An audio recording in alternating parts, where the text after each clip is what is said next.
call to order, and if you'd please join us in prayer and pledge. Lord, be with us as we meet today. Guide us through our thoughts, our words, and our actions. Help us work together in harmony and achieve our goals. Amen. I pledge allegiance to the flag of the United States of America and to the republic for which it stands, one nation, under God, indivisible, with liberty and justice for all.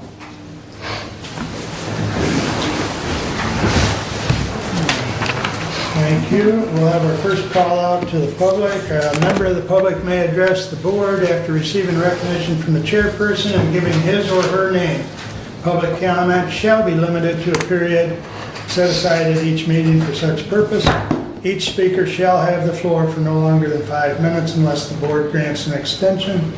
Board of Commissioners Rules of Procedure and Bylaws 5.13-3.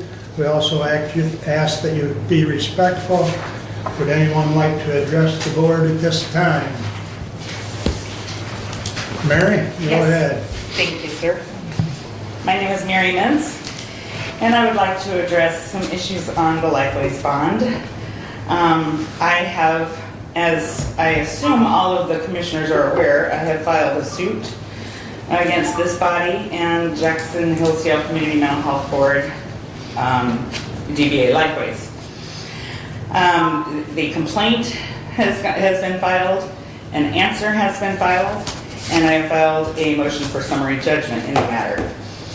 In the complaint, both myself and the defendants agreed that Lifeways is a community mental health authority, and yet in a further part of the complaint, I stated that authority is defined as a separate legal public government entity, and it was responded as that they agreed to the law that I cited, but stated that as Lifeways is a governmental agency of Hillsdale County.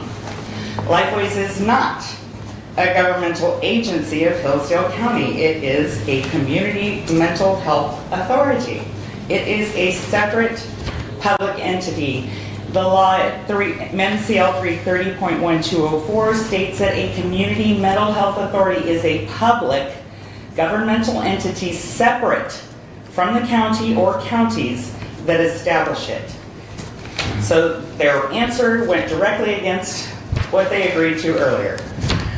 I stated the laws that require Lifeways to obtain financing that is secured by a mortgage.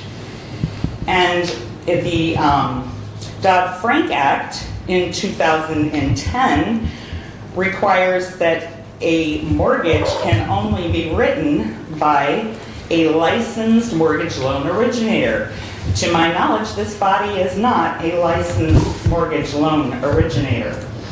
They also have separate requirements for getting financing for furniture and equipment, and yet furniture and equipment is clearly rolled into this bond. It is also under 4611 of the MCL. Those are the laws that state what this board can issue bonds for, and every single one of the A, B, C, D, E, etc. underneath it have one common thing, that it has to be a county building for public purpose. You can bond for a county building. This is not a county building, and it even states in your notice of intent that this is a building for Lifeways. They are not the county. So I have stated all of these laws, and there was 0 laws stated by the attorney saying that you can do this. Now, I have heard speakers from both Lifeways, and I have heard you gentlemen, as commissioners, state that everybody else does this. All across Michigan, counties are issuing bonds for mental health authorities. And I find that to be absolutely true. However, the counties that are doing that have an EDC, an Economic Development Corporation, that is associated with the counties. And through an Economic Development Corporation, there are applications that can be filled out before any land is purchased, before any plans are set, before any of the permits have been obtained. They can actually get approval for the county to issue a bond through the EDC. The EDC then administers that bond. We don't have an EDC. There is an EDP in Hillsdale County, an Economic Development Partnership, but that is not associated with the county and it cannot get bonds. So at the meeting before you actually approved this bond and decided to put out your notice for intent, you passed a motion to employ bond counsel at the cost of Lifeways to, and I quote, investigate this bond issue. It appears that an actual investigation was not conducted by bond counsel. They simply answered some questions verbally presented by members of this board. And then they again came on the video with a Zoom call went just before you passed it, and again simply answered some verbal questions. There was no delving into the law. Since that was done, I wouldn't think that you would have to do another motion, but I feel like this board owes it to the public and to me to get an answer as to what law gives you the authority to issue this bond. Your time's up, Mary. Thank you. Thank you. Would anyone else like to address the board at this time? Kathy Black. Pardon me? Kathy Black. You may.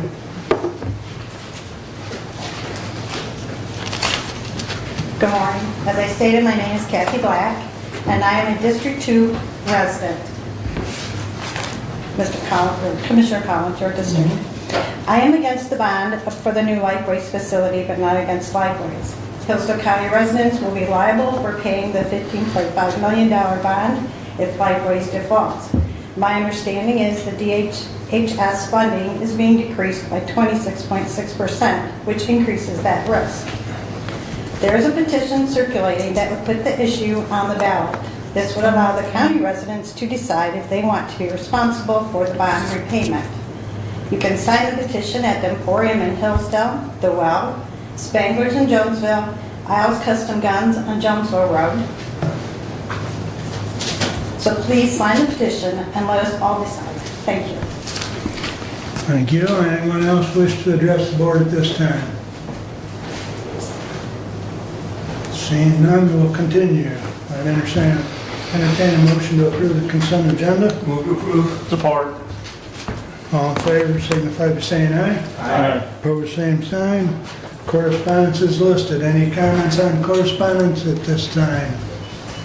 I have comments during my update. Okay. Any other comments? All right, regular agenda, entertain a motion. So moved. Support. Any additions or corrections? Hearing none, all those in favor signify by saying aye. Aye. Opposed, same sign. Regular agenda is approved. Standing order, 9:09. According to that clock, it's 9:10, but we're right on schedule. Becky, good morning. It is, it's right on schedule, so. Good morning, I'm Rebecca Burns, I'm the health officer at the Branch Hillsdale St. Joseph Community Health Agency, your local health department, and I'm pleased to be here today to talk about our annual report for 2024. I put out a copy at your place, and I believe they probably sent out an electronic version as well. But if you would turn to the first internal page, you will see there that our Board of Health was represented by Commissioners Lanius and Leininger from Hillsdale County for 2024, and we would like to thank them for their service.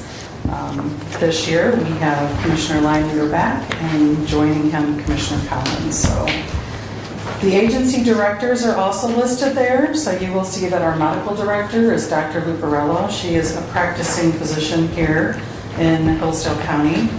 And we have directors Teresa Fisher over administrative services, Heidi Hazel over personal health and disease prevention, Paul Andriaki over the director of environmental health, and Laura Sutter over our area agency on aging that covers Branch and St. Joseph counties, not Hillsdale. I would note that our environmental health director, Paul, retired in 2024, and so next year you'll see Joe Frazier as the individual who has taken that spot. If you would mind turning to the very back, I wanted to point out how we're structured. So we are a district health department. The public health code in Michigan provides for the option for counties to come together and form a district, which back in the 70s, Branch, Hillsdale, and St. Joseph County did exactly that, and they formed the Branch, Hillsdale, St. Joseph Community Health Agency. You will see that a district health department like ours is governed by a board of health. Our board of health is represented by 2 commissioners from each of the 3 counties. The health officer reports directly to that board of health. And then the structure after that indicates they're your directors, the medical director, all the other directors I previously mentioned. And we do have a health education and promotion section that is not director-led, but supervisor-led, that also falls directly underneath the health center. We have special arrangements with our public health dental centers, my community dental centers, one located here in Hillsdale at the lower level of our facility at 20 Care Drive. And we are glad to be able to provide those public health dental services in Hillsdale County. So with that, if I can draw your attention back to page 3, this is our annual letter to the community, and I just want to touch on some of the things here. So this year we responded, or in 2024, monitored and responded to several public health concerns, including protecting residents from lead, radon, tick, and mosquito-carrying diseases. Also provided plenty of information on bird flu. That's we've heard a lot about protecting backyard flocks so that we can prevent further spread of bird flu in our area. Our health education and promotion team provided information on prevention strategies related to all those issues, but also supported safe storage of marijuana products to keep them out of the hands of children. Our personal health and disease prevention team provided seasonal and routine vaccines, nutrition education through WIC, breastfeeding support, hearing and vision screening for children, and support to families of children with chronic conditions. So children with chronic conditions are covered through the Children's Special Health Care Services program. This is a program for children that have a diagnosis that is noted within the program. There is no income requirement for families to be eligible, simply that the child has the specific diagnosis that falls within the program. It provides nurse case management and support services for those families who are dealing with illnesses with their children that can be quite taxing on the family. So an important program, and one that many don't know about, so that's why I wanted to highlight it today. Other programs include STI and HIV testing and follow-up, and of course responding to communicable diseases as well as diseases such as rabies. We did in 2024 start a planning process for kindergarten oral health assessment. So the legislature in Michigan passed the COA program and wanted to roll that out statewide. So we took 2024 to look at, what would it look like if we brought the program here? Could we financially support the program with the funding that is available through the state coffers? And in 2025, we did roll out that program. So it, I think, has been a positive experience for schools and families. It is absolutely at no cost to families, and the child has just a couple of minute assessment during the school day, and then they're sent back to class. Very similar to hearing and vision screening that we already do in the schools. Our environmental health team has been busy supporting residents regarding safe drinking water, safe sewage disposal, safe food service. We've had some PFAS sites in Hillsdale County that have drawn their attention and oversight so that we can ensure that people do have safe drinking water. And other seasonal programs that the staff is involved with include campgrounds, swimming pools, septic hauling trucks. They distribute radon test kits at no cost to residents, and then can provide some education and feedback on test results. And they work hard to prevent disease. I'll skip AAA because we don't cover Hillsdale County. But we also work hard administratively to maintain our offices. So the office we have here in Hillsdale, we were able to do some work there. We replaced the carpet and we painted that building in 2024. So trying to keep that facility up and fresh and new and not looking worn is important. In our cold water office, that office was also painted in 2024. And further, we provided some water bottle fill stations that not only the staff like, but also our clients, so that they're not having to use a drinking water fountain spout that actually can fill a bottle. So those are some of the programs that we conducted in 2024. We do some by the numbers as you go through the rest of the report.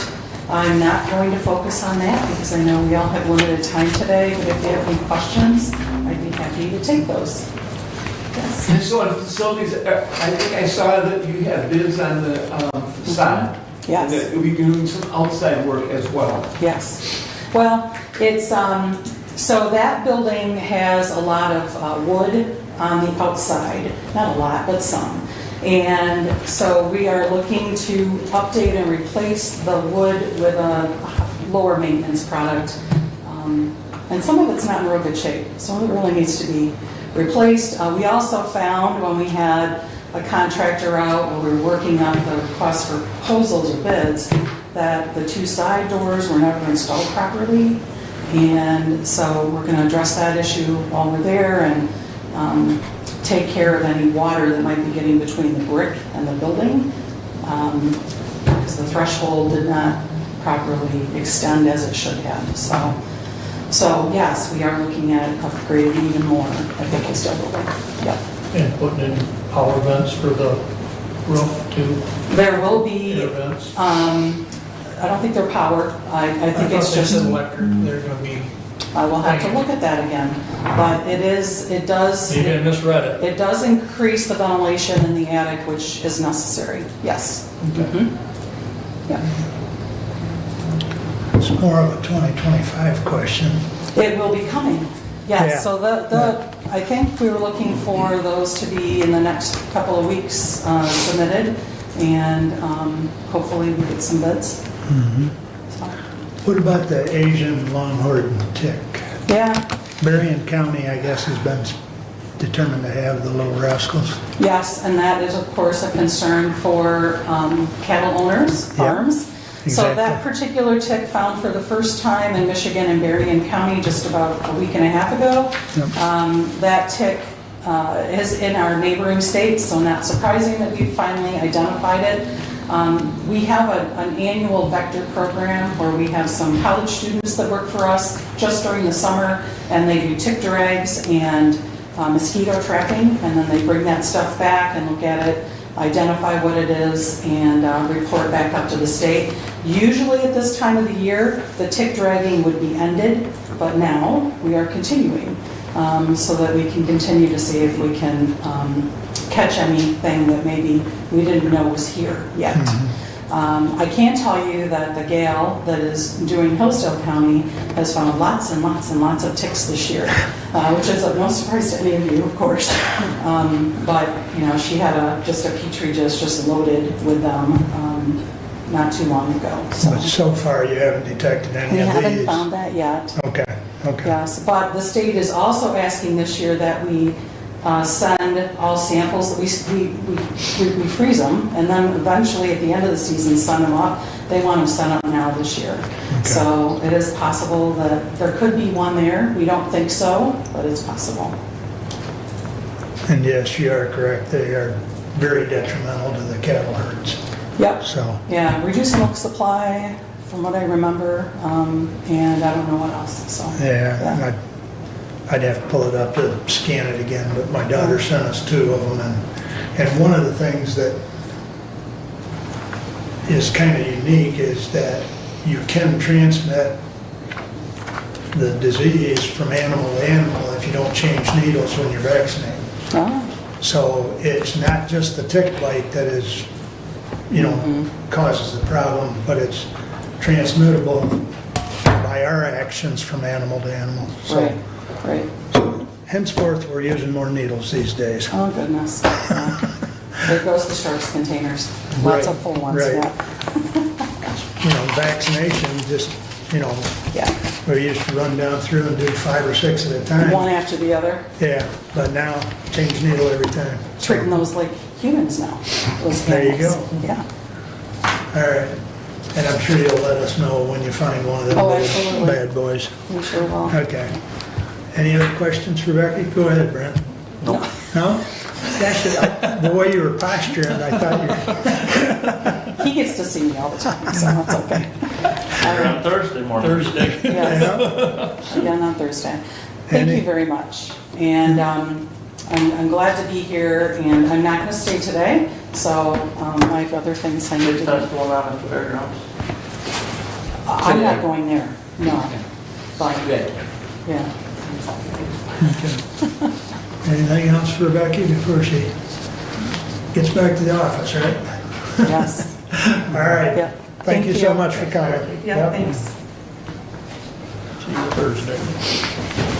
All right.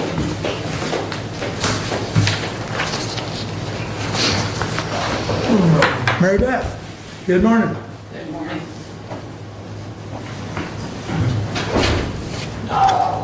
Sorry, my glasses down a little rough.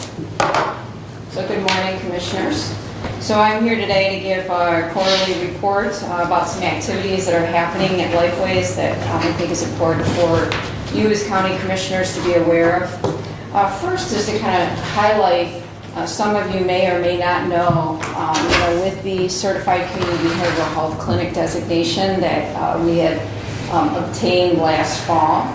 It allows us to be able to expand veteran services, and so you'll see in your report a lot of the good work that's happening in Hillsdale County as it relates to expanding access to behavioral health services for veterans in Hillsdale. We're really happy to also be able to support, there's a breakfast that occurs in North Adams, and it allows us the ability to go there and be able to connect people and educate them about resources that are available. Because often there are challenges relative to connecting with the VA, so we're able to be a part of that bridge for individuals in Hillsdale County. The other thing that I'd like to point out is we've been meeting with legislators, both at a statewide level and at a federal level, to really educate them about what Lifeways is about, what it is that we do, and also have an opportunity to find out what it is that they might be advocating for that we can also support them on. So we have had the opportunity to meet with Michigan Senator Joe Bellino, with Callie Fox, and from Senator Gary Peters' office, and we've met with our Michigan Representative Jennifer Wards. And it has been very helpful for us as we talk about some of the challenges as an organization and statewide and even at a federal level relative to issues that pertain to Medicaid. You'll also, I gave you an update relative to fiscal year 26 appropriations. As you know, we had applied with Representative Wahlberg's office for a 26. We had initially, as you recall, applied in 25 for a CDS appropriation request, and then based on the budget process at the federal level. That was taken off the table. It was initially submitted, and then they had reached out to us and said, okay, we have an opportunity to reapply for fiscal year 26 CDS appropriations. We did apply. It's to assist with this project, and we will also submit it with Senator Alyssa Slotkin's office and with Senator Gary Peters' office. We heard from both Gary Peters' office and from Slotkin's office that they have moved it forward, so it's in that first step of the process. It still has a ways to go, as you know, at a federal level relative to the budget. But at this point in time, they both submitted it in support of this project for Hillsdale. So that is good news, again, but we're not there. We're not at the finish line, but it is nice to know that the two of them supported what we're doing here in Hillsdale. The other thing that I wanted to bring to your attention that you may not know is that we did meet with Representative Kathy Schmaltz, and she is supporting us with the fiscal year 26 appropriations at a statewide level to fund what is a mobile crisis van, if you will. I included a snapshot of the van included in your packet. It is something that's occurring at a national level that allows for you to have a mobile response in the community and be able to connect people with psychiatry and therapy on the road where people are at. And so we're excited about that, about the possibility of being able to not only have our mobile dispatch, but have the technology to connect people wherever they are back to our office to with psychiatry or with therapy. And so we are hopeful that we would, she's supporting that. We'll know more when the fiscal year 26 budget process is finalized here in the state of Michigan, whether or not that was supported. But we are excited about the fact that she's helping to sponsor that for both of our communities, for Jackson and Hillsdale. The other thing that's included in your packet is an update relative to the prepaid inpatient health plan procurement. One of the things I'll start off with is letting you know that this is really, at this point in time, until the actual procurement RFP bid is released from the department, it's speculation at this point about what is the potential impact of that procurement. We don't know until we actually see what's included in it. We do know, and I included that in your packet, is there are 4 things that the department did communicate on their website. And what is most important about what they've indicated about the procurement is that the way it is currently put out there, the current system, so the current 10 PIHPs, prepaid inpatient health plans that are in Michigan, who receive the Medicaid dollars at a statewide level first, and then contract with the local community mental health in those regions, are not eligible to bid because of the way that it is structured. And they're requesting that it's a non-profit organization, a private non-profit is what they're looking for. So the way it's currently being at least proposed, we haven't seen the bid, so that's what's important to know until it's out. It would exclude any of the 10 current PIHPs from bidding. The state is looking at consolidating the 10 to 3. There'll be a northern region, there'll be a central region, and that's what we're a part of, and there's 40 counties in that region, and then there's the metro region, which is Wayne, Oakland, and Macomb at this point. Again, we'll have to wait until that is released. Their department has indicated a potential of releasing that this late summer. There are those who do believe that it could be released even as early as next week. Again, that's kind of a rumor on the ground. I don't know that there's any truth to that, but there are people believing that that could happen. One of the things that I want to share about the analysis, and you'll see this included in your packet. Again, this is the Community Mental Health Association, in which all CMHs and providers, well, not all providers, but all community mental health are a part of, and the current PIHP structure are a part of the membership of the Community Mental Health Association, did an analysis. And these are the things into why they're concerned about what the state is doing and the fact that it actually violates the Michigan Mental Health Code and violates the Public Act, because currently the Michigan Mental Health Code is what defines the current structure relative to the prepaid inpatient health plan. And the PIHPs were created from the community mental health and the county commissions. You as county commissioners appoint one of our board members to that regional entity, and that is all structured within the mental health code. What's concerning about what's being proposed is it totally violates the current mental health code. And so there's a lot of discussion and advocacy that's occurring across the state, and you as county commissioners may have seen some county commissioners are passing resolutions opposing what the state is doing because of the potential impact on the counties and the fact that this structure and turning it over to a private health plan at a PIHP level, not at a community mental health level, at a PIHP level removes the ability as you as county commissioners to have the ability to be a part of the decision making that happens with the revenue at that level. And so that's why that's concerning. And so Michigan Association of Counties have come out in opposition in regards to this. And you might have seen that through the Michigan Association of Counties as well. And some, like I said, county commissioners are actually passing resolutions opposing it. What I want to be able to let you know is that there are people in the state of Michigan looking at community mental health, PHPs, trying to determine, is there a potential path to protect the public system and the ability to have that accountability and transparency?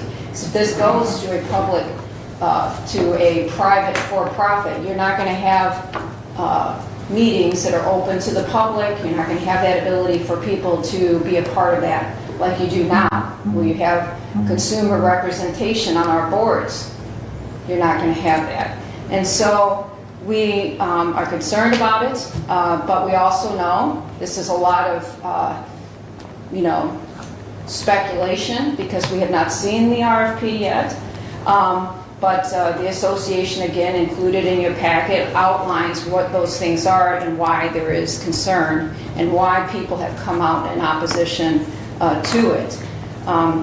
So there are people looking at, is there a path forward?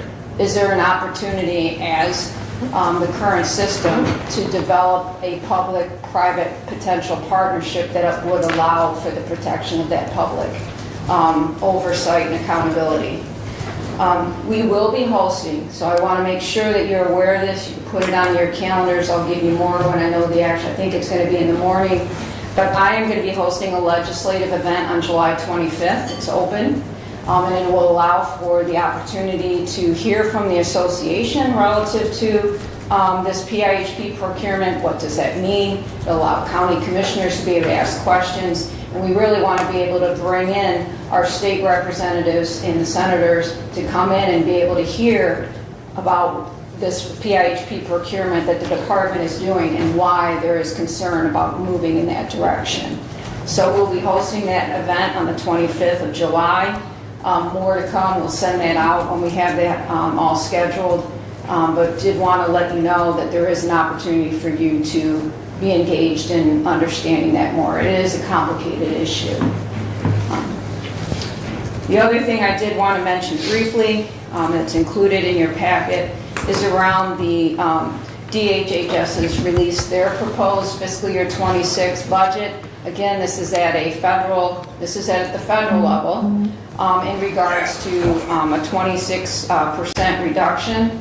I will tell you, because a lot of people are asking, what does that mean for for the state of Michigan and mental health services? At this point in time, we do not, until the department has released their fiscal year 26 budget as a whole, we don't know what the implication is. When you saw the governor's release, there was no change relative to Medicaid and to the behavioral health line. it remained consistent.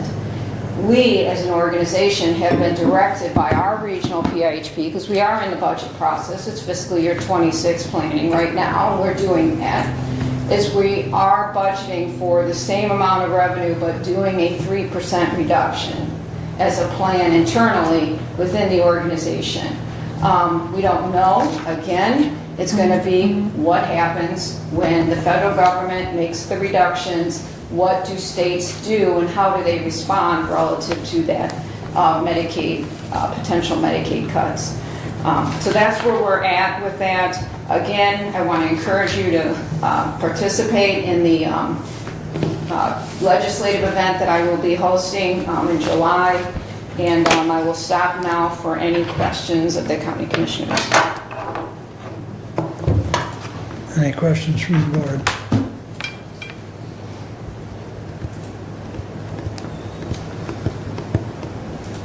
Doesn't appear there's any. Doug? Okay. Yes. Go. So regarding the DHHS funding, and you're planning on a 3% reduction for 2026, that, by my numbers, calculated at 120 million revenue currently. It's around 120 million. Okay, so yes. the reduction would be 3,600,000 potentially that you're planning for. We're planning. The funding in your report, the 26.2 is 33 billion, and that is an unknown It's correct. based on what you just said. Yes. Okay. Yes. Another question that I do have is, do you have figures, or do you know what the percentage of payment you receive is Medicaid compared to private insurance or out of pocket? Is there So I any could idea? get you, well, a rough idea relative to Medicaid and Healthy Michigan is about 79 to 80% of our revenue is Medicaid or Healthy Michigan. The rest of the revenue is a variety of sources. Some of it being that new certified community behavioral health clinic, as well as third-party local revenue that we receive, some incentive. We also receive performance incentive revenue when we hit certain performance measures that's in our contract with the regional entity that then is counted as local. But it's around 79, 80. I prefer to give you the actual breakdown than to say that. but So it's the around third that. party would be the private insurance? How Third does- party is private insurance, so Private only private insurance company. Or out of pocket. So Yes. an individual that does not have Medicaid through private insurance is eligible to receive Lifeway services. That's correct? Yes, that's correct. We have a sliding scale for individuals as well as the ability to access, if they don't have insurance, the ability for using the millage dollars for services. Right, but somebody who has their own insurance, they still are. We're obligated, you have to bill the primary insurance first, and if it's a service that's not covered and they meet medical necessity, then we would be looking at those other revenue sources to cover The that. reason I ask is I read a report recently that a Lifeway's board member had described Lifeways as only taking Medicaid.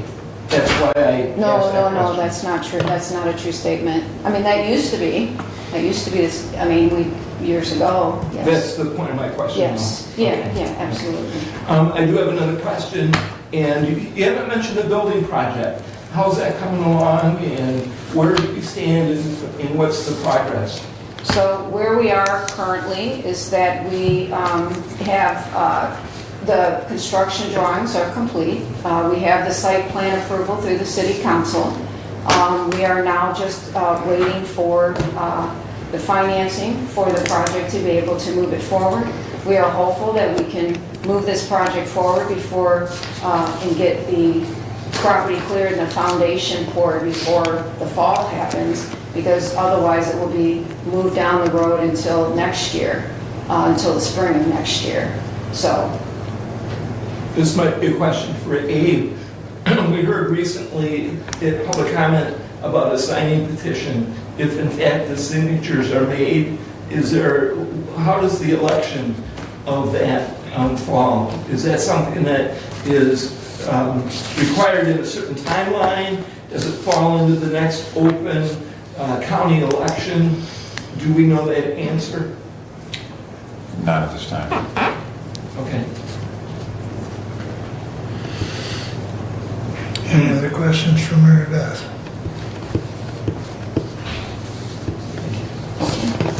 Thank you for very coming. much, I appreciate your time. Thank you. Thank you.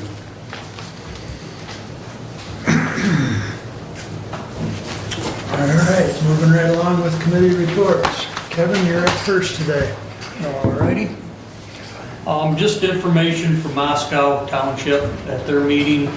They will be closing Bibbins Road by Stone Cove on the north side by Mosierville Road because Stone Cove's gonna be going across the road now, and instead of tunneling under and moving dirt under, they're just gonna close that down, and it will no longer be open from US 12, or no, M60 to, no, 12 to Moscow Road.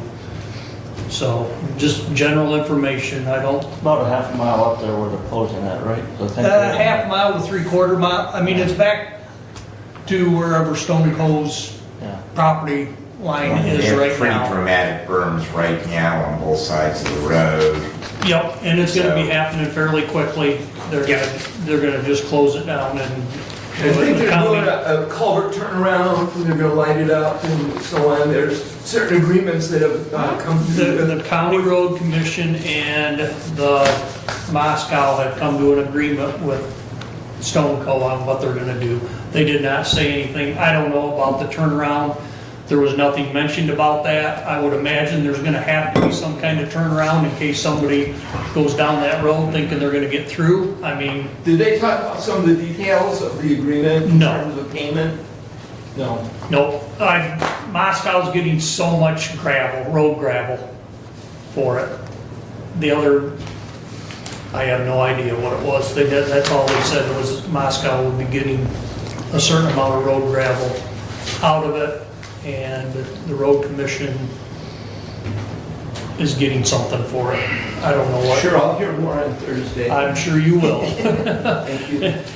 And at the Human Services Network, King's Cupboard, they need a new walk-in freezer there. The one they have is 15 years old and was donated to them. And they don't know how old it was when it was donated to them. They use it a lot for their food. They're one of the few that have a walk-in freezer big enough. And they're having trouble with it right now, and it's gonna cost $40,000 to have a new one. They're out looking for donations to have a new freezer put in.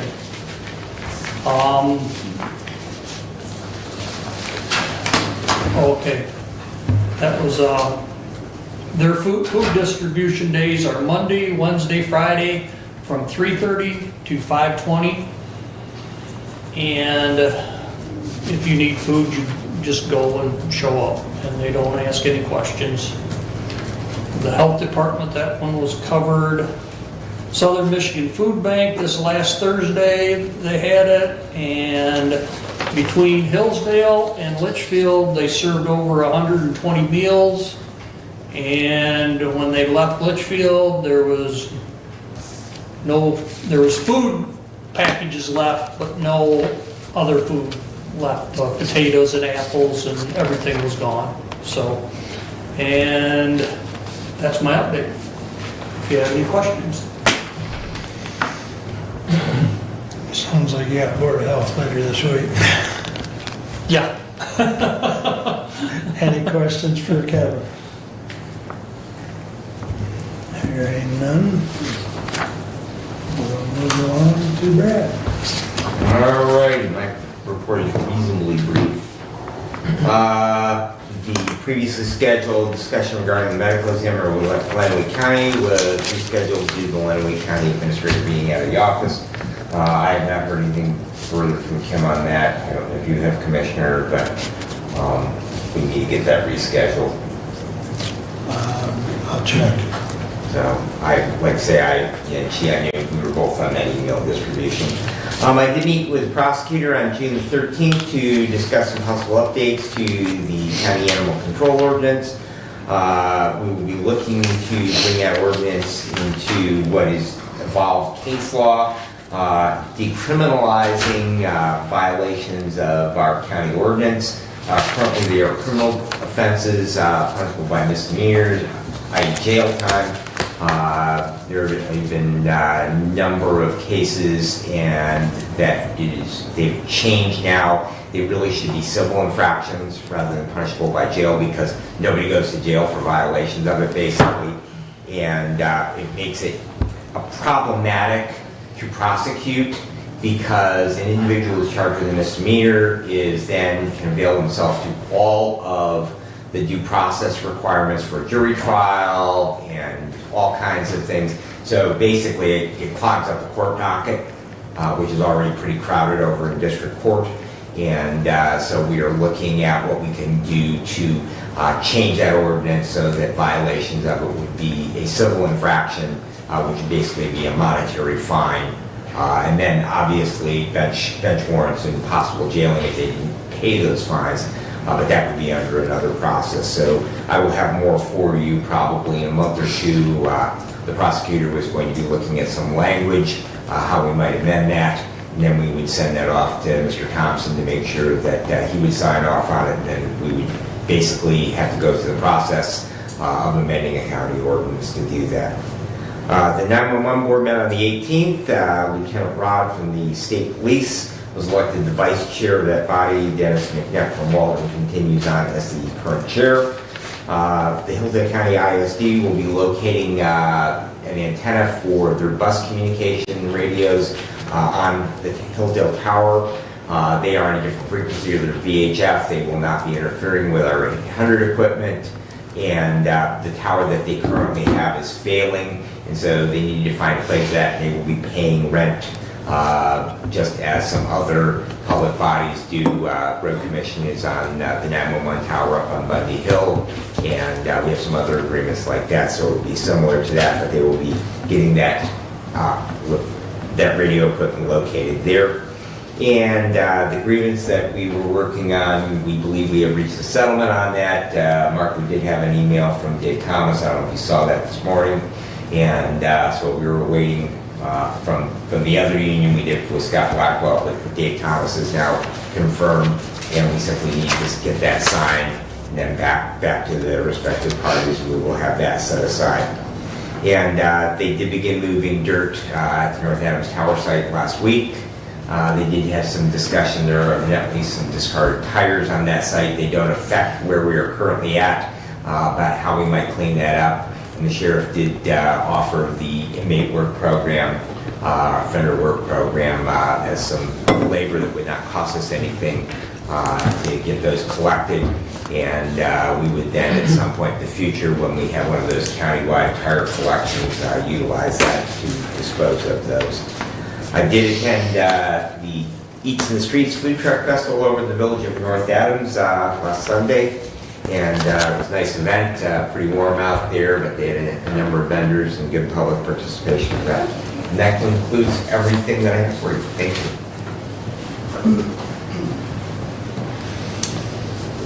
Any questions for Brad? Is the North Adams site the only one they've started working on? That's the only one. Are they going to go from one to the other to the other Basically, same company? that's what will happen is they'll do that prep work and move from site to site.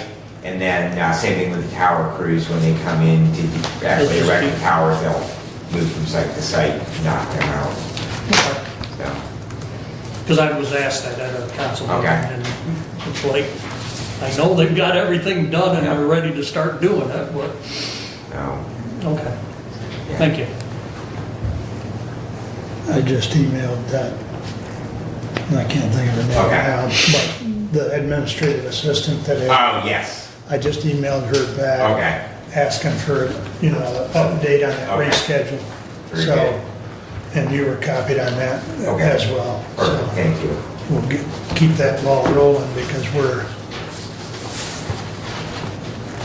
under an agreement, but yet we're kind of in the midst of, Right. okay. Well, and we also will will want to, because part of the budget process for our county and the other counties that we'll want to serve. Exactly. We need to get What we're this actually handed out. expending 26. Right. We need those numbers for that 26. Yeah, exactly. Any other questions or comments for Brad? All right. Brad? All right. Resolution 25-089 to the Honorable Board of Commissioners. Whereas the Material Management Committee has been formed and approved for reimbursement for expenses, therefore be it resolved, the County Board of Commissioners approve the attached special revenue budget request to create Special Revenue Fund number 228, Material Management. Respectfully submitted, Brent Flanagan, and I move for adoption. Support. And again, this is, as Commissioner Engels has indicated, that we have been notified by the state that we're going to receive some reimbursement. And if you look at the budget that's attached here, this is currently for per diems and mileage for those members of our community who have volunteered to serve on that committee. And with the establishment of this special revenue fund, it would be able to accept future monies. Correct. If they progress in that material management plan and the state approves additional funding, we'll have to come back with an additional budget amendment for this budget, so. Yes. Okay. Any other? Doug? Yes, thank you for the resolution, appreciate it, and the committee members appreciate it as well. There are a couple of holes in this resolution though, Commissioner. I want to ask about the funding source is through the Material Management Grant Program. We are not earmarking additional general fund dollars. The intent is to utilize the money that is coming from the grant. And the other is that we have, through the grant, been approved for 2025 at this moment. And should both of those points be in the resolution, because there will be other expenses while the initial startup is $6,300 for the budget. That does do the per diem and the mileage. The committee is talking about dumpster location. They're talking about perhaps part-time administrative assistance. There are other aspects that will be forthcoming as well. Yet in 2025, we have a meeting on Thursday night, and I just want to make sure that we're pre-planned and that the limitation is to the grant. We are per Eagle in the first year of that grant cycle, which is $60,000, and the committee and Eagle has encouraged us to expand our plan more than just spending money on mileage and per diem to do things that actually are materials management activities. And so our resolution should include the possibility of what's coming forward, from the committee. What do you think? Well, again, Commissioner, if you look at the actual budget that's attached, you'll notice the revenue designated in is from state grants. Mm-hmm. Okay, so that's, so where you say that the money coming into this is from state grants, it's at $6,300. It is for 2025. Doesn't extend further than that. So if in that planning process, if we get notification from Eagle that there'll be additional money coming in, we can increase that budget. And if we get approval for expenditures into 2026, that we'll be notified that it will be reimbursed. It'll be part of the 2026 budget process as well. So That's fine. So in 2025, it will be more than $6,300. But right now, what we've been requested to budget and what we've been told that will be reimbursed for is the $6,300, correct? Only partially correct. The request has been the $6,300. The approval for the budget is the $60,000.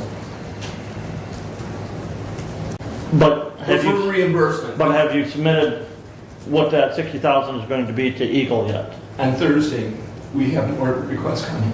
So it's a moving, And again, this will be a budget that'll be adjusted, we understand, going forward. okay. So as that's the point of the conversation, that there is change coming, and that we, the commissioners, need to be aware of that. Go ahead, Brad. And I would just simply get it back. I think the meat of this resolution is we are creating that special revenue fund for this budget. So basically, it's a placeholder. And so the known is the 6,300 that we've been approved for. We don't have funding, so yes, we could create that $60,000 grant, but we would not have an income offset, so we would have negative budget. We can't do negative budgets. So we would have to have someplace else then that we would be making up the difference. So just point taken that, and I appreciate your just bringing it to the attention of the body, and perhaps I have a little bit closer knowledge having worked with you on this a bit more. But that really what we're doing now is we're creating the ability for us to receive the $6,300. We're getting the account number set up so that we have a place to put that money, and that hopefully that we will have additional actions and therefore additional dollars so that we can move forward with that program. But budgets aren't just that, they're guides, they're budgets. And so that we're creating this budget now, but we can always, between now and the end of the year, amend those budgets to receive additional dollars if we get them. And again, even here at the 6,300, that's, doing the math on that, that's if every member of the Metro Management Planning Committee makes every meeting on a monthly basis. That's correct. For the per diem figure, so. Which is not the case. It's not going to happen, so. Yeah, it's already has not happened. So that is has got a cushion, so to speak, Right. in the mileage and the per diem, but the next aspect of it is going to include additional expenses But that will be coming. But this is a reimbursement grant from Yes. Eagle, so if we don't expend those dollars, we also don't receive them. Correct. Absolutely. And Eagle is encouraging, with a bit of a nudge, to create quarterly reports that do include the requests as we go. And so while we have been in the establishing the program part of the process, that is now pretty much wrapped up. We are moving now into the actual materials management aspects, and that will require more requests for more grant money, which will be reimbursement based. And that is in our pretty immediate future. So, And wouldn't we just have to make a resolution to change it? Correct, The yes. resolution, an amendment to the resolution We would, if you got more grant money? I mean, would it be as simple as that? yes, it would be. yeah, Okay. thank you. Further discussion on the resolution. Roll call, please. Commissioner Leininger, Yes. Commissioner Ingalls, Yes. Commissioner Collins, Yes. Commissioner Wiley, Yes. Commissioner Benzing. Yes. Passes 5-0. Please continue. All right, resolution 250990. I will attempt to read the 2 pages. And we'll start with the first. Whereas proceedings have been undertaken by the Hillsdale County Drain Commissioner for the construction of improvements to the Boyd Drain, the Boyd project, by the Boyd number 118 Drainage District, the Drainage District, under provisions of Act 40, Public Acts of Michigan 1956 as amended, Act 40, and the Drainage District has the need to finance the preliminary cost of the Boyd project. And whereas proceedings have been undertaken by the Hillsdale County Drainage Commissioner as delegated authority for the construction of lake level improvements to Bear Lake, the Bear Lake project, by the Bear Lake Level Special Assessment District, the the Bear Lake District under the provisions of Part 307 of Act 451, Public Acts of Michigan 1994, as amended Act 451. And whereas proceedings have been undertaken by the Hillsdale County Drain Commissioner as the delegated authority for the construction of lake level improvements to the Lake Leanne project by the Lake Leanne Lake Level Special Assessment District, the Lake Leanne District, under the provisions of Act 451. And whereas the preliminary cost of the Boyd project will be paid by bonds or notes issued by the Drainage District, whereas the cost of the Bear Lake project will be paid by special assessments levied by the Bear Lake District against benefiting property owners and public corporations in the Bear Lake District, and whereas the cost of the Lake Leanne project will be paid by special assessments levied by the Lake Leanne District against benefiting property owners and public corporations in the Lake Leanne District, and whereas the Drainage District has needed short-term financing for preliminary costs of the Boyd project, and whereas the Bear Lake District and the Lake Leanne District have need of long-term financing for the cost of the Bear Lake project and the Lake Leanne project, and whereas pursuant to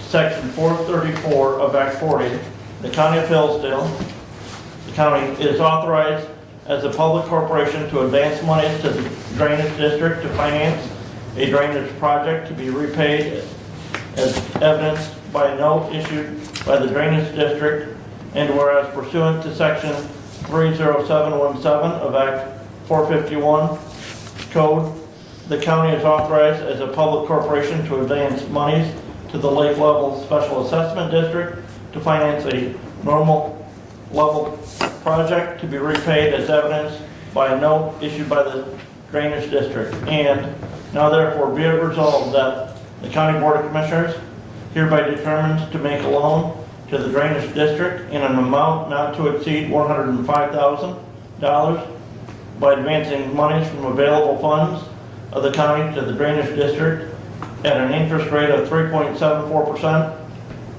payable on December 1, 2026, with such other terms as approved by the Chair of the County Board of Commissioners, the County Treasurer, or the County Finance Director, or any one of them acting alone, or any member of them acting together, the authorized officer, and the authorized officer is authorized to take all actions and to enter into such agreements and to deliver such documents as the authorized officer determines are necessary or desirable to evidence such loan.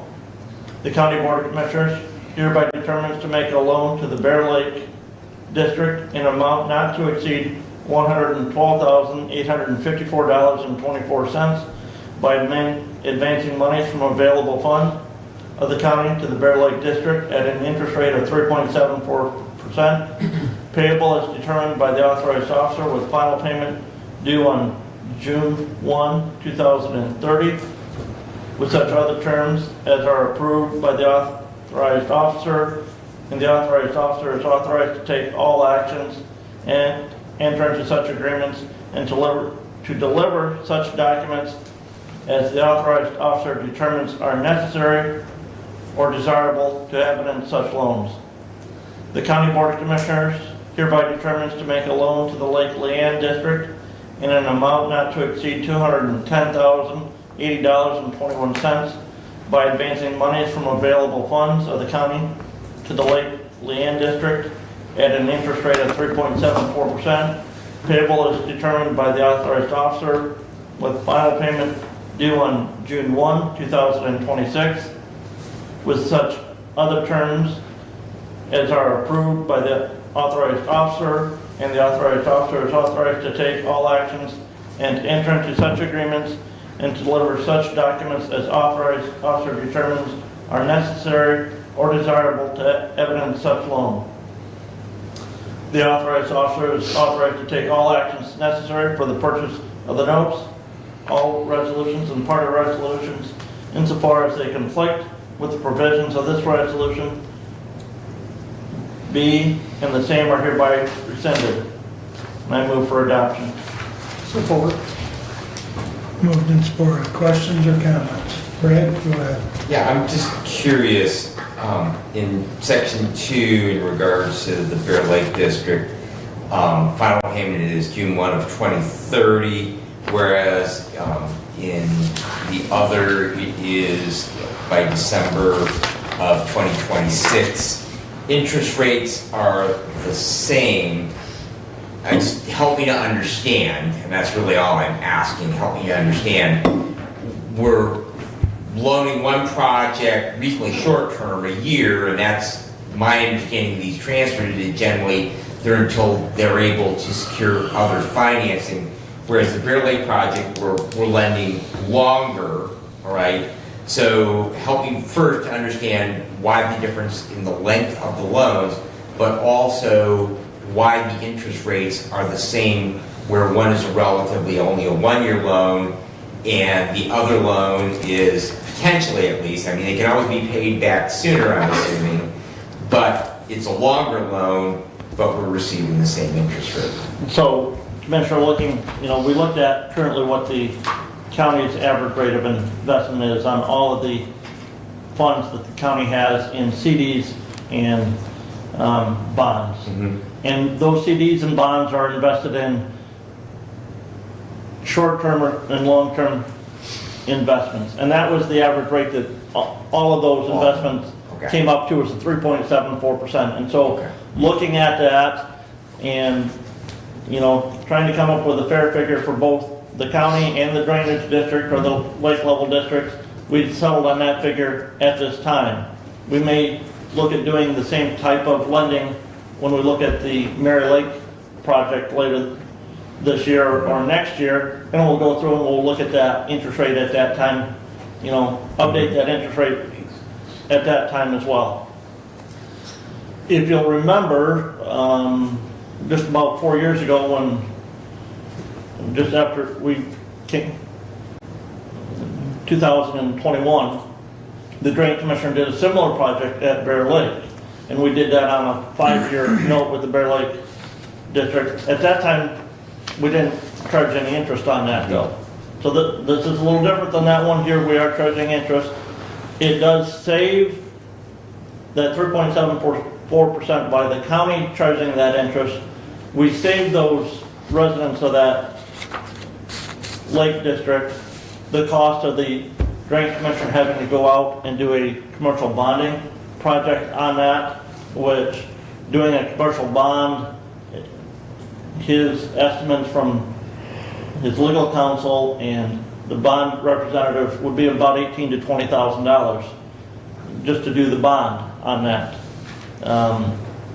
There is a public hearing tomorrow on that for the residents of that lake to talk about their assessment on that, and the intent is to spread that out over a 5-year assessment onto the residents of Bear Lake to cover the repairs that they have to make to the dam out there. The other two projects, the void drain that we're talking about here, that was a petition project submitted by the Village of Waldron to have improvements and updates made to that drainage district in the village. And this is the preliminary cost, what the Drain Commissioner anticipates the cost will be for the engineering and design phase and the bidding phase of that project to get out to where they can then go and bond for that project to cover that cost, then probably for a 10 to 15 year payback for the property owners in that drainage district. And so that's why anticipating payback in December of 26, very possible that that'll be paid back even before that. I know the Drain Commissioner is hoping to go out for bid on that project this winter, so work can begin on that project next spring. And the Lake Leanne project, as you know, remember that there's been an ongoing long-term work by the Drain Commissioner to go through the legal process to correct the legal lake level on that district, and then the additional work that they had to do this last winter to clean out the drain for that lake, and that money will be assessed on that lake district this fall on the winter tax bill, and so that money will probably be paid back even before the date indicated here in the resolution budget. And that money, currently we have an outstanding loan with the Lake Revolving Fund. We're going to, loan it to the Lake District itself, and the Lake Revolving Fund will be credited back those dollars. Thank you for that detailed explanation. Doug? Yes, just in general, we have 2 projects and 1 resolution, as I see it. There's 3 loans. The $105,000 is the Waldron. That's the Boyd drain, that's the drainage district, yes. And then there's the 2 lake districts, Commissioner.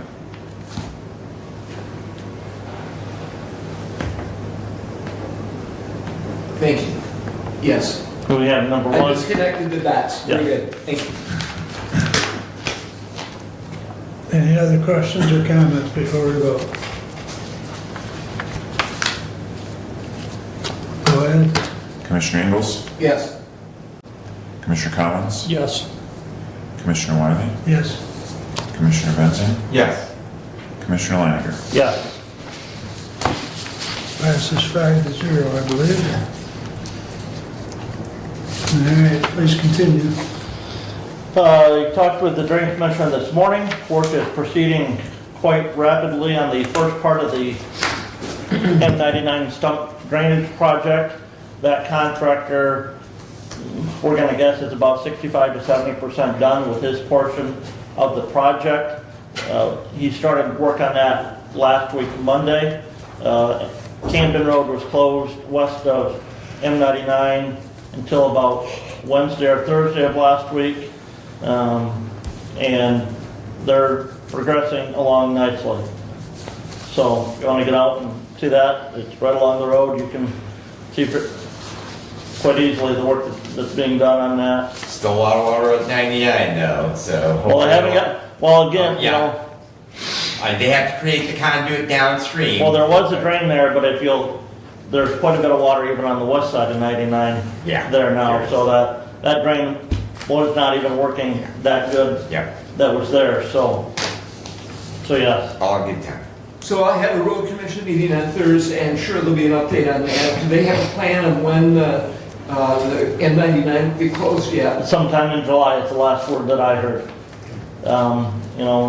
Talking with the Drain Commissioner, I'm sure that there's gonna have to be an awful lot of mechanical pumping of water done, first to,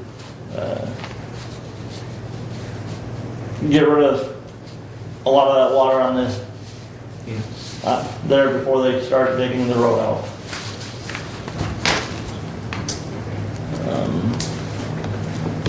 OMI meeting, we had that last week. In the packet, there were 2 items from that meeting. The first one is a 60-page packet from USGS. USGS geological modeling, and the staff members from the USGS will be at our meeting on July 18th at 9 a.m. to go over that report with us. Also, one of the other things that they'll be talking about is they've submitted a proposal for water quality sampling. And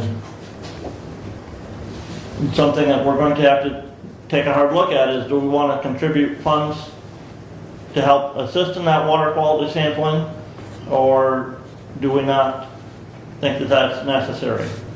And Commissioner Wiley, you were on the board when the county entered into the agreement with the counties in the 3 states. I don't know what the idea was behind it, you know, as far as costs down the road, if we were anticipating being able to fund those costs. There are wells that were funded by Eagle from the state of Michigan to USGS to be installed here in Hillsdale County. Those have been done. I asked where the funding was at from USGS staff to continue to monitor the water levels in those wells. They didn't have those figures at the meeting. Hopefully we get that on July 8th. As far as how much of the $500,000 that Eagle supplied do they still have left to continue to monitor those wells here in Michigan. And you can see, you know, the proposal there for that water quality sampling is indicated. They indicate that they think that they can, with that sampling, be able to determine how long it's taken some of that water in the aquifer to make it way through filtration down into the aquifer, and you can see how long it takes that aquifer to replenish. So study that. We can maybe have more discussion about that at our next meeting, but right now we don't have money in our budget to fund water sampling.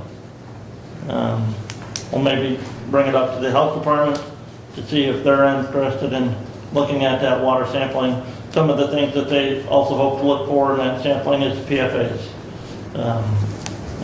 We haven't had anything located down there in the southern part of the county regarding any PFA detection, but you know, maybe the health department would be interested in participating in that. So the finance director has been busily working on the audit, getting that finished up, and that is all I have at this time.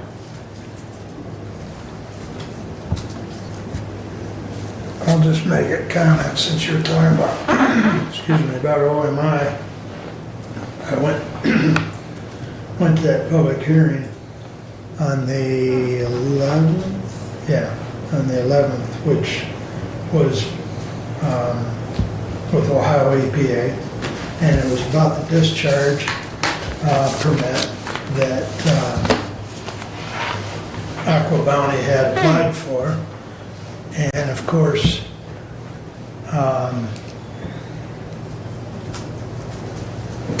EPA is just following through with their process, Ohio EPA.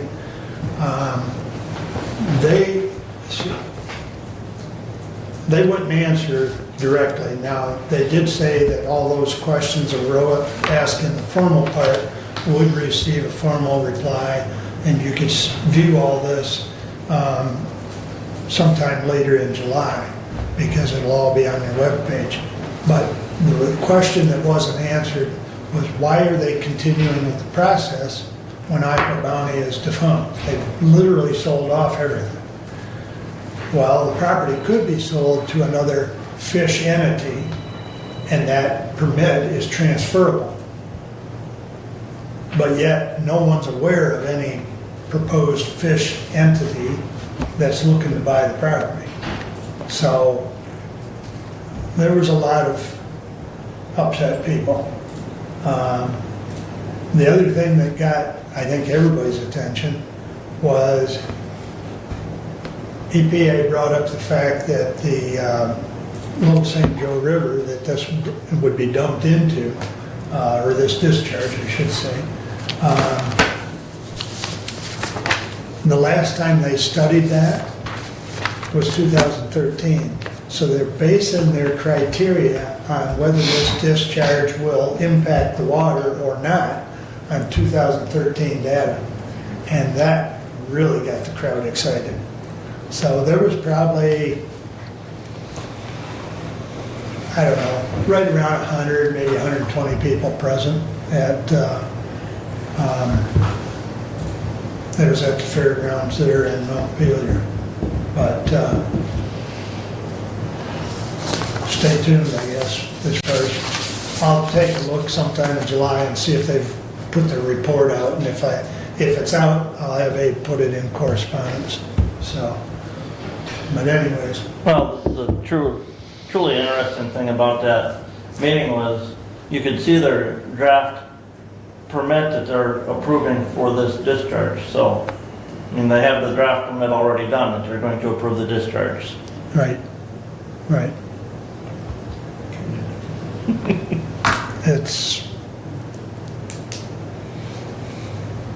several people encouraged EPA to reconsider, so ultimately, it's got to go up the chain to their director. I mean, the staff people were there, they really have no authority to approve or disapprove. It has to go up the chain, just like anything else. Go ahead. Will public comment have impact? Yes. They indicated that all public comment would be reviewed, as well as anything submitted online. And that's all reviewed by the director. So, and all those comments that were done during the formal period, as well as the comments that were emailed in, will all receive a reply. So, we'll see. But anyways, just thought I'd add that since you talked about OMI. It's perplexing that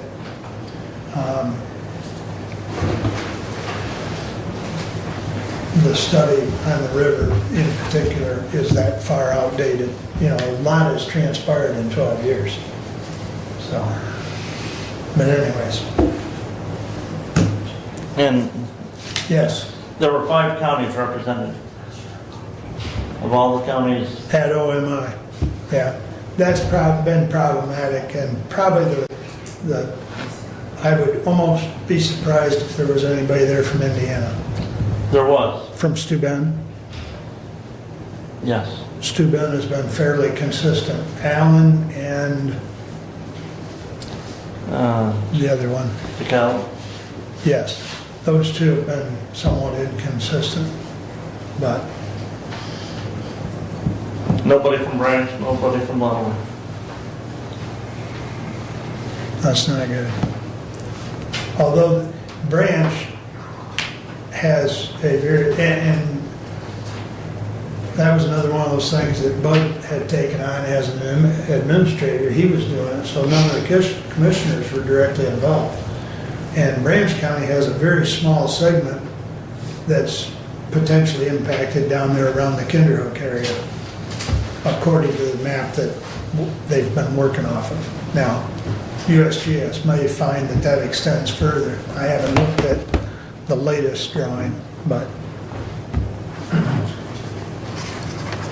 did they have a more current? I don't, I didn't go through the whole 60 Yeah. pages, but well, I've got a printed copy in my office if you want to see it on paper. yeah.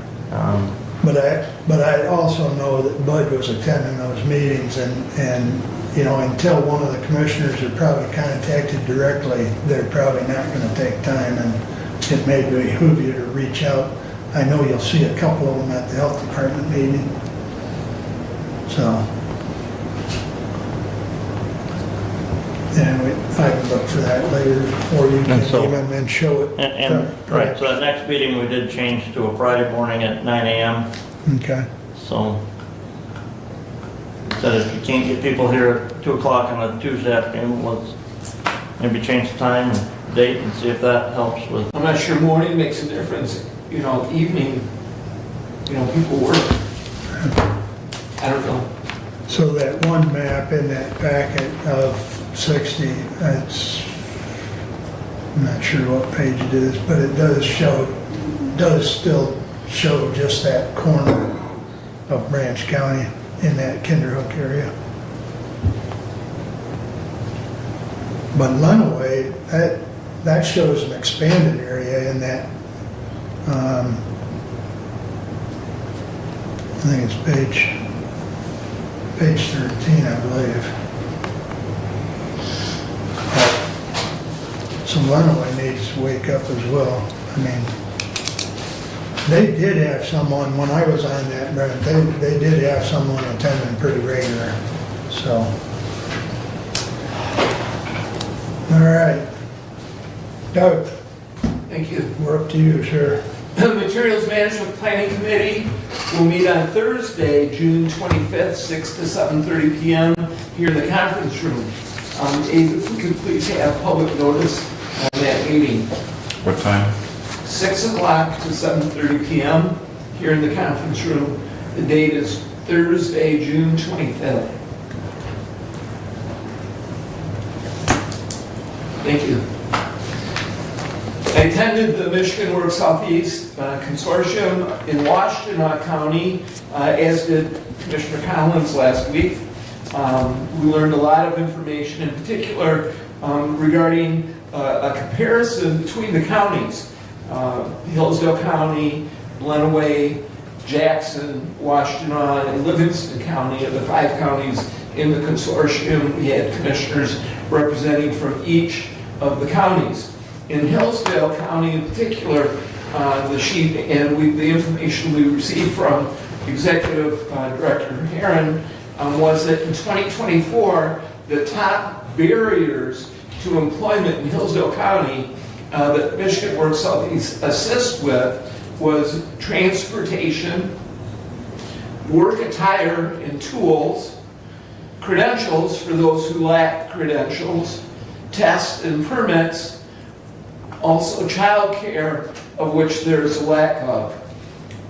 One of the things that Michigan Works Southeast specializes in is overcoming the barriers that people have for establishing employment, whether it's a short term for youth in terms of a summer job, or as far as an employment career opportunity as an adult. So those barriers were listed throughout all of the counties. Transportation, and many of the barriers are similar. There's a few differences in some of the counties, but for the most part, the transportation, the child care, and the work attire and tools were the top barriers that most individuals have. In Hillsdale County in 2024, 102 total families were served with a dollar amount of $81,767.40 was the total spent on supportive services. Employees observed and obtained a 51% increase in wages. Across the counties, that number was different. In particular, Washtenaw County had a 200% increase in wages. That's because some of those folks start with 0. And when you cost average it, that determined the percentage. Hillsdale County, obviously, people had jobs and improved their status. Also, it was observed and described that 88% of those employees retained their employment. So these are some of the factors that came across in our meeting at the consortium that I wanted to share. They also talked about their proposed budget for 2026. They are expecting and planning for a 10% reduction in federal, a 10% reduction in state, 10% reduction in local. Their budget for 2025 was $14,468,961. That's 2025. The reduced budget proposed for 2026 is $13,004,319. The big increase in expenses is predicted to be health insurance for 2026 at 22% increase expected through their connections and through the information that they're receiving on healthcare, 22% increase. So that's my report on our consortium meeting for Michigan Works Southeast. As far as facilities go, I did meet with Judge Lisney yesterday. We discussed the office for the new parole probation officer, and we also discussed plans for moving district court to 25 Care Drive. And that completes my report for now. If you have any questions, please ask. The parole probation officer, is that a county employee or a state employee? That is, as I understand it, a state employee, as are the others.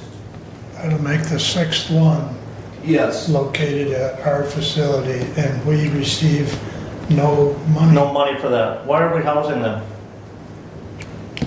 Why are we not receiving money for providing them space? That would be a judge question. That's why we're throwing it at Okay. you. Okay. Because, you know, What is the arrangement with the other officers that are in place? well, that, if it's part of the courts, then that's, but the state is, those are state employees, those are not our employees. Okay.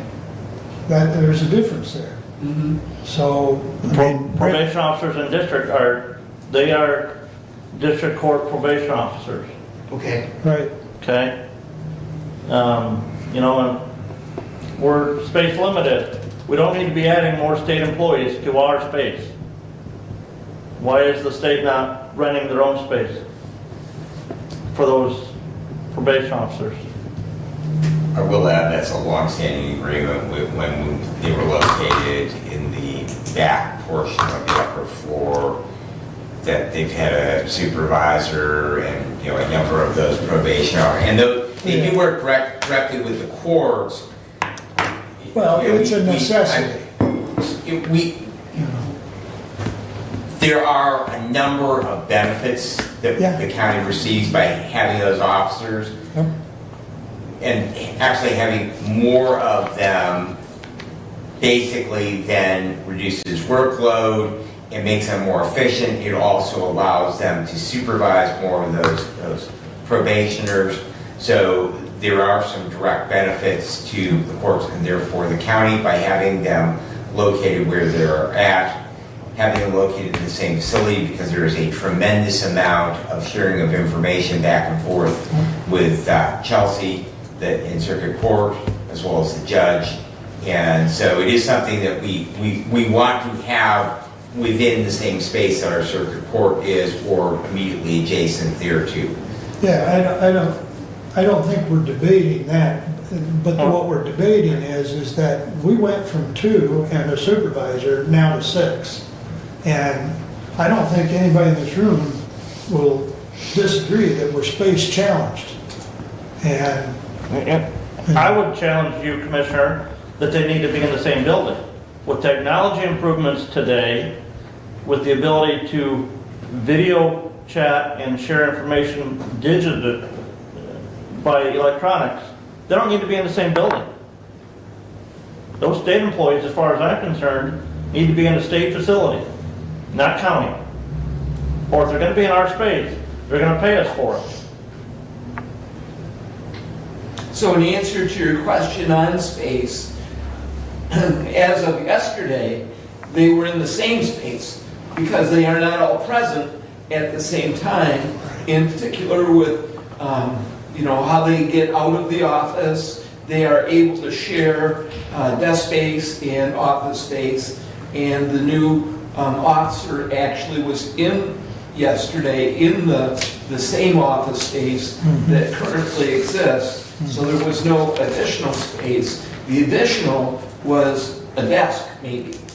Okay. And a phone hookup. Yeah, and a phone hookup, right. So in terms of how the program is established and historically run, that is something that maybe we discuss, I don't know. But in terms of this particular officer, there has not been a change in space. It could be that is something that evolves. I don't know that answer. However, facilities director is working with their supervisor as well. They don't know how the shared space will work. Currently, they have shared space, and so to answer the additional space, there's none at this time. at this time, Okay. to fairly answer your question. But I think it still merits concern because of our space needs and challenges. Why we're not getting reimbursed for space that they're utilizing when potentially we could have them off-site, potentially. But I won't, I don't want to negate the necessity for them because we Nor have a do, huge need for them. nor do I. Understand their role. But again, I don't understand why we're providing the state space and not receiving funding back. Right, right. So that's a question, you know, can we approach the state for some reimbursement for that space, for the IT hookup, for whatever, you know? So we have, you and I, with the facilities director, have a meeting today. Correct. After this meeting, that could be one of the points of discussion. That's fine, that's fine. I think we beat that up. I did have a question, and somewhere I saw that there had been a discussion about part of M34, and I believe it's in the legislature. I'm not sure as far as designating that as Memorial Highway for Deputy Bill Butler. Do you have any idea on that? I mean, is that? Nothing other than what I've read, you know, Okay. I don't have any official, Ask on Thursday. Well, that's not the road commission issue, that's a state legislative issue. Yeah. The bills have been introduced, but I don't know if they have been moved out of Committee? committees or Okay. even passed. and the segment, as I understand, was more from maybe the city limits to where M99 goes south, I think. That I was thinking it was more in the Osseo. Yeah, Osseo. yeah, the other side, I think Yeah, it's east of 99, That's or what I was- 99 goes south, I believe. Because Yeah, that's more of his home area. Yeah. yeah. So no, I don't have any additional Well, information. the reason I ask is, one of us or all of us, when they do that, I'm sure there's gonna be some designation, sign, whatever. Yeah, the funding for that does not come at a local level. So Right, right. But I mean, if there's some sort of ceremony, it would behoove us to at least have a representative there. Public safety, Board of Commissioners. someone, yes. Okay, thank you. Any other questions for Doug? All right. Was at the Spark meeting last night. You probably see the photography class out and about to the parks, and they made comments of that, and, you know, I've had the photography class come and do a couple presentations. They have 69 regular people, but because of their different classes, cooking, Bible study, photography, I mean, they've got several different things. So total class participation or attendance was 425. So you've got a lot of kids or young people that are doing multiple events, and it really makes a difference for that group of individuals. So it's always nice to see that they're utilizing the program to its fullest. DHHS and medical care meet on Thursday. Seems like there's a lot of meetings on Thursday. Lifeways board meeting is Wednesday at 7 p.m. at Jackson. And Brent and I did meet with, I don't think you mentioned our meeting with Renaissance, did you, Brent? No, I didn't. That was on the 11th.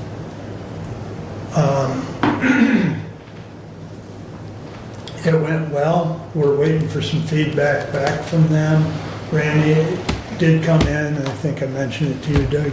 He did come in, and so it was Randy, myself, and Brent, and I can't remember their two names. I wrote it down on another piece of paper, but we had a good meeting. We met with them for about probably 35, 45 minutes. And they were open to the idea of extending that.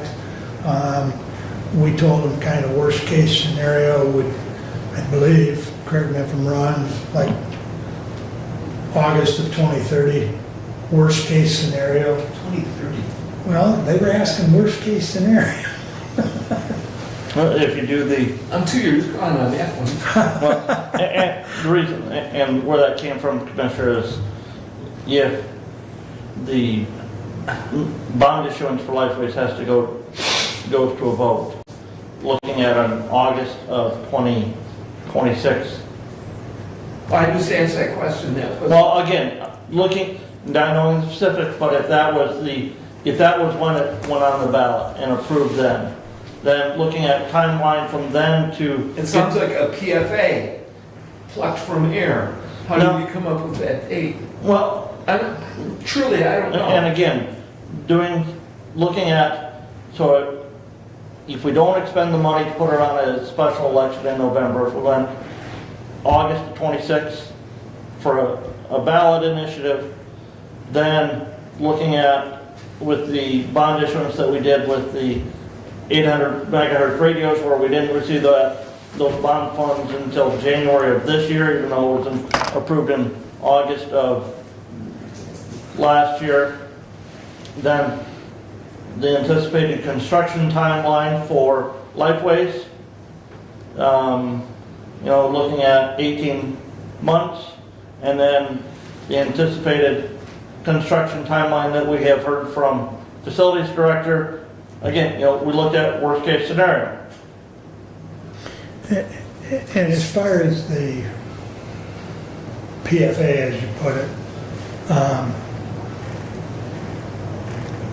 we were making the assumption when we were having this discussion that this body would not approve a special election because of the cost.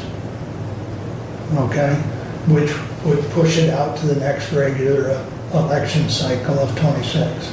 Okay. So we were just trying to give them, for the sake of the discussion, a worst case scenario. And then we also kind of talked about best case scenario, So that's where we were at. They were amicable to continuing to rent us space in the lower part of District Court, or the annex, I should say, okay? But it would be more at a current commercial rate. So And upstairs? upstairs No. is going to be vacated by the end of July of this year. Which doesn't, But 25. what about the discussion about the handicap accessible bathrooms? Because that was a key component, because if we do not have that, then we get into an ADA violation of not having a handicap accessible bathroom.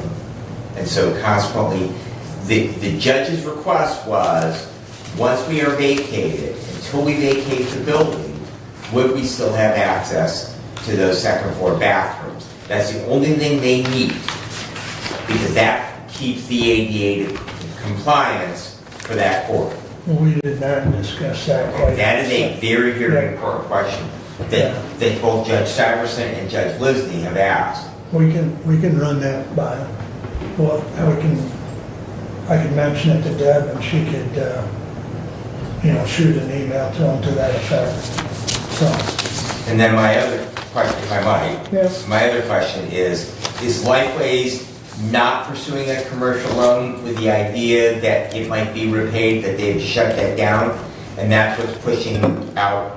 In other words, that if we're hearing now as far as 2030, that means that they don't intend to vacate their current building until we make a decision on the bond, and pluck from air.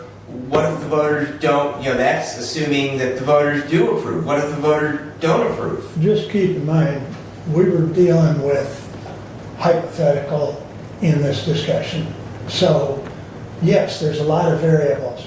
To answer your question, Hillsdale County National Bank has postponed their review of the loan request until after July 8th.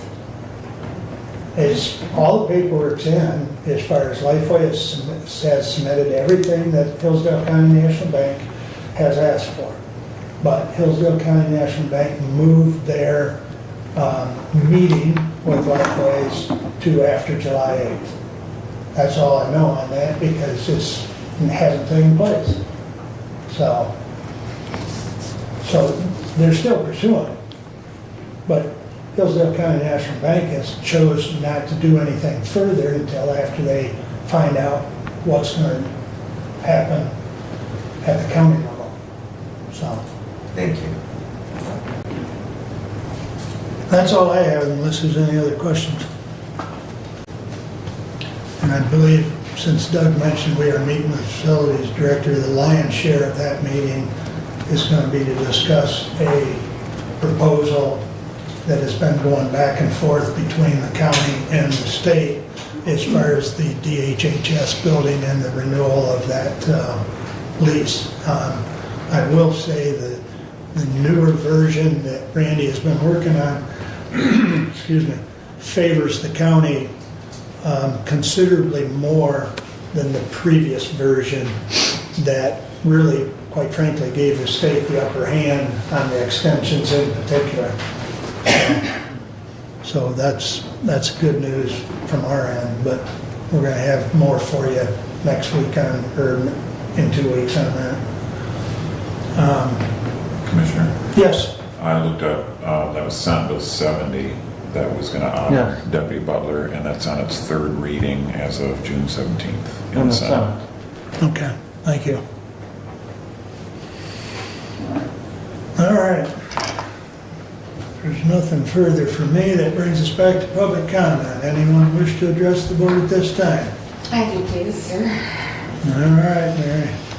Okay, so I hear you talking about July 8th for your, being a key time, so that you're aware the hearing for the summary judgment is on July 16th at 8:30 a.m.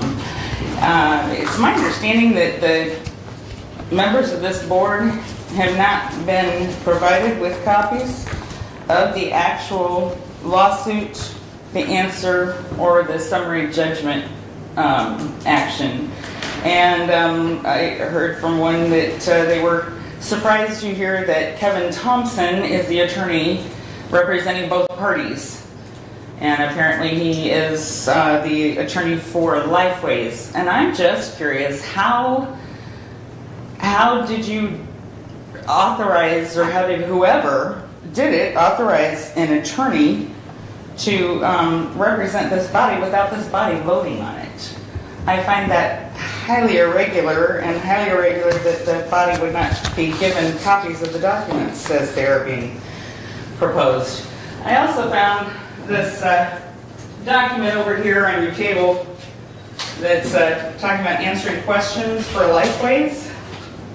And I found that very interesting too, that you have that here on this table as though you all put it out there. Oh, here it is. The frequently asked questions.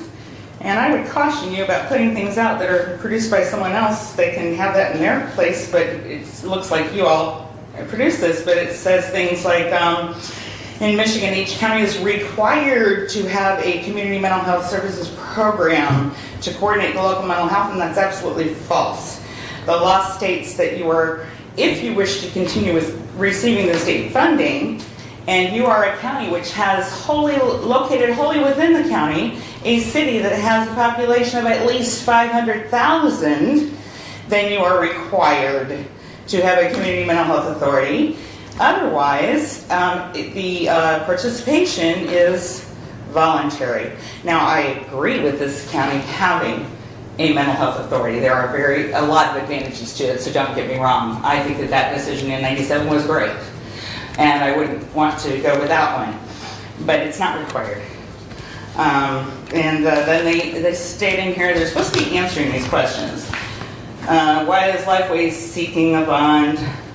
Because it's going to save the taxpayers X number of dollars. Well, those tax dollars come from the state, not the county. They make it sound like our county is going to be responsible for that much more money. It talks about how because they don't get funding, excuse me, I can spit it out. They don't get funding for construction. And that's not exactly true either, because they can get reimbursement from the state, but they would get reimbursement based on commercial value for leasing a property. like that. So I just feel like if you've got something out here that you're gonna put on your table as though the county board of commissioners is behind it, you might wanna have it researched.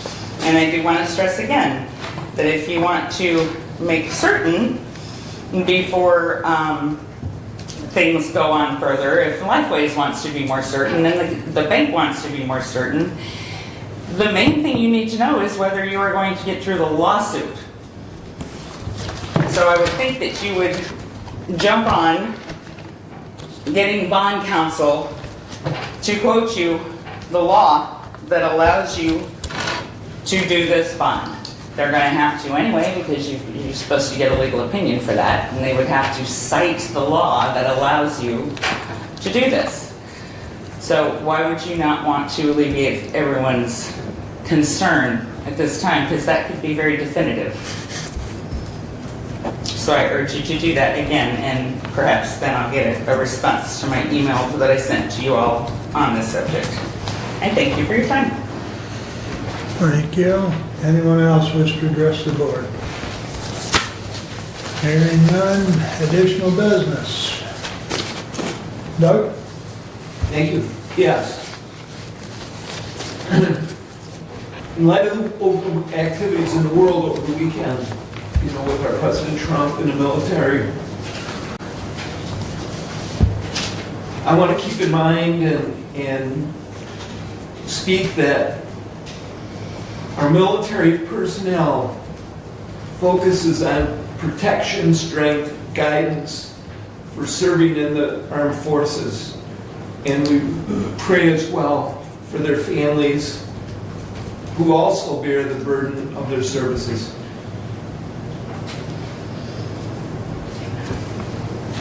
And we pray for our country. Thank you. Trev? Nothing, thank you. Brent? No, you forgot to mention, we're waiting, Commissioner Collins and I are waiting on the ambulance agencies to get back to us. We gave them some dates as to when we could meet to start that process of talking about the contract for ambulance services for 2026 and beyond. And when we hear that, we'll get those, meet with them and start that process. So that's it. Thank you. Kevin? I did neglect last month to mention that Michigan Work Southeast, the consortium, they had and I guess, a fund balance. Their fund balance was not balanced. They had a deficit for 10 to 15 years, if I'm correct. And they finally, this year, balanced their budget where that deficit is paid off now. And I forgot to mention that last month. And adoption of the budget. That's all I have. Thank you.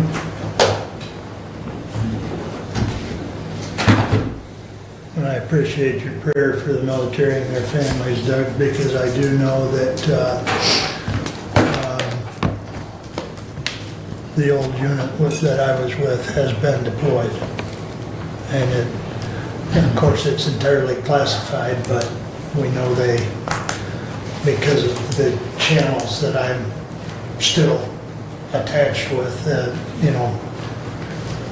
don't know where they got deployed to, but you can assume it was the Middle East, so. My son is currently in Diego Garcia. My niece is heading to Poland. Hopefully she gets home for the 4th of July. If she gets back here for the 4th of July, we're hoping to see her, and then she goes to Poland for Yep. a summer. It's an interesting, well, I don't know if interesting is the right word, but it's definitely a challenging time. Concern is the right word. Yeah, concern. All right, very good. Thank you all. We are adjourned. Yes, I was going to thank you for